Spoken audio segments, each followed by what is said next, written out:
लंबा नहीं बोलूँगा, इसलिए जिनको लग रहा हो देर हो रही है तो वो निश्चिंत रहें। दरअसल HRDI की स्थापना से मैं इसके साथ जुड़ा रहा हूँ और राजेश जी बीच बीच में मेरे से सलाह करते हैं। तो उन्होंने मुझे कुछ दिन पहले कहा कि ये कार्यक्रम हमको करना चाहिए, ऐसा उनके मन में था। वो मेरे से पूछ रहे थे कि कैसे रहेगा, क्योंकि ये जो धारा 370 समाप्त हुई उसके बाद कुछ ऐसा लगने लगा कि भाई अब कश्मीर का मुद्दा ही जैसे नहीं रहा। तो भान जी ने बिल्कुल आखिर में जो बात कही, बिल्कुल वही बात मैंने इनको कही कि जो वहाँ से जिनको छोड़कर आना पड़ा उनका भी वापस जाना तो बाकी है। ये अलग बात है कि बहुत लोगों को 33 साल हो गए छोड़े हुए और उन्होंने भारत के शेष हिस्सों में अपना इस तरह से सेटल वो हो गए हैं कि शायद उनको विश्वास हो कि जाकर वापस आराम से रह सकते हैं, तो भी शायद वो नहीं जाएंगे। लेकिन जो जाना चाहते हैं और जो नहीं भी जाना चाहते हैं, तो कश्मीरी पंडित कश्मीर में रहेंगे तो सही, जितने भी रहेंगे वो सुरक्षित महसूस करें, वैसे ही सुरक्षित महसूस करें जैसे पहले कभी किया करते थे। यहाँ जिक्र आ गया कि 90 को हम कट ऑफ टाइम न माने, 90 से भी बहुत पहले से ही सब स्थिति बिगड़नी शुरू हो गई थी। तो जब से भी स्थिति बिगड़नी शुरू हुई हो तो इसकी तो ज़रूरत है कि जो पंडित वहाँ परिवार रहना चाहते हैं वो बिल्कुल वैसे महसूस करें कि जैसे किसी समय महसूस करते थे। मुझे तो ज़्यादा जानकारी नहीं थी, मैं कई चीज़ों का को जब समय आता है मुझे भी समझ में आती हैं। आज से करीब 2 साल पहले ऐसा हुआ कि मुझे इस चीज़ की ज़रा ज़्यादा समझ आई कि पूरे भारत की जो आइडेंटिटी है उसमें कश्मीर का क्या स्थान रहा है।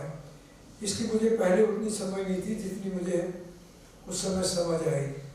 पहले मैं सोचता था बॉर्डर स्टेट है और बॉर्डर स्टेट है और जिहादी लोग जो हैं उसको वहाँ पर उन्होंने एक स्थिति पैदा कर दी है, इसलिए कश्मीर को बचाना ज़रूरी है। लेकिन कश्मीर को बचाना जितना ज़रूरी है उतना कश्मीरियत जो वहाँ रही है, और वो कश्मीरियत मतलब जिसको मुझे कहने में कोई दिक्कत नहीं है कि जो हिंदुत्व की कश्मीरियत रही है, तो उसको जो उसका जो पूरे देश की आइडेंटिटी में रोल रहा है, वो देश को उसके बारे में पूरा जागृत करना कि ये उसकी कश्मीर का महत्व रहा है। ये मैंने अपने 2-4 कश्मीरी मित्रों से इसका जिक्र किया। एक मित्र यहाँ बैठे भी हैं, उनसे भी मैंने ये बात कही थी।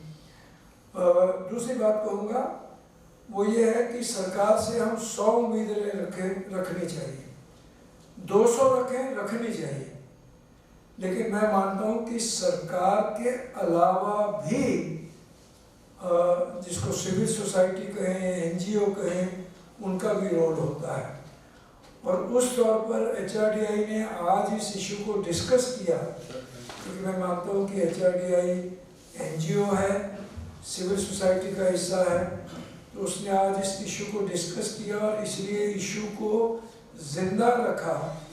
मैं समझता हूँ कि इसकी भी किसी भी सोसाइटी में या हमारे देश में तो ज़रूरत रहती है।